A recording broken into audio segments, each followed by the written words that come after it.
Hola, hola, hola, mis estimadísimos nakamas, quédense en este video porque hoy vamos a aprender a calcular la derivada de la función seno. La regla para calcular la derivada de la función seno es bastante sencilla.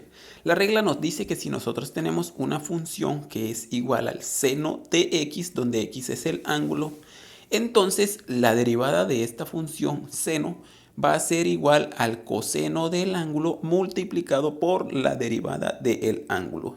Nada más, esa va a ser el procedimiento que nosotros vamos a realizar para encontrar la derivada de la función seno. Una vez conocida la regla para calcular la derivada del seno, vamos a pasar a los ejemplos. Tenemos una función que es igual al seno de la raíz de x. Entonces, la derivada sería coseno del ángulo, es decir, coseno de la raíz de x, por la derivada del ángulo, es decir, la derivada de la raíz de x. Pero ¿de dónde salió ese 1/2 de x elevado a la menos 1/2? Se estarán preguntando ustedes. Entonces vamos a ver paso a paso de dónde salió eso. Primero que todo, debemos saber que raíz de x lo podemos escribir como x elevado a la 1/2 por propiedades de los radicales. Entonces, la derivada de ese x a la 1/2, que sería nuestro ángulo, escrito de otra manera, va a ser bajar ese 1/2 multiplicado por x y restarle 1 a ese 1/2. Entonces, 1/2 menos 1 nos quedó menos 1/2. Por eso, la derivada de la raíz de x nos dio 1/2 de x elevado a la menos 1/2.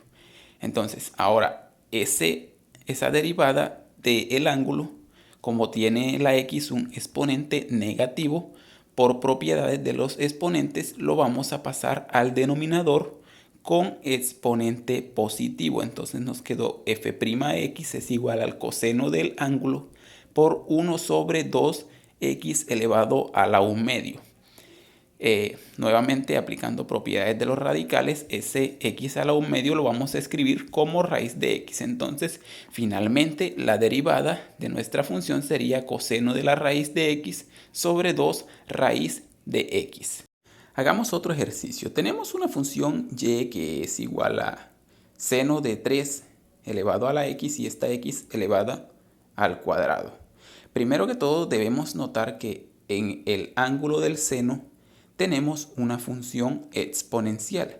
Y recordemos que cuando nosotros tenemos una función exponencial, la derivada de esta sería la función sin derivar multiplicada por el logaritmo natural de la base multiplicada por la derivada del exponente.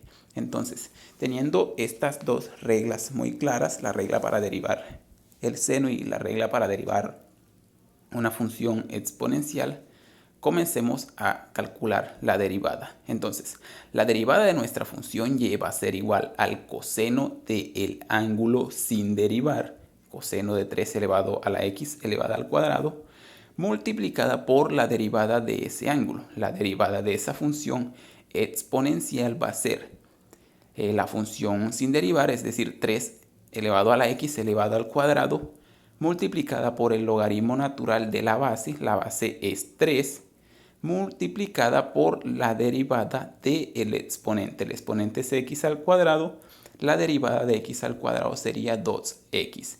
Entonces, nuestra derivada nos quedó como el coseno de 3 elevado a la x elevado al cuadrado por 3 elevado a la x elevado al cuadrado por el logaritmo natural de 3 por 2x.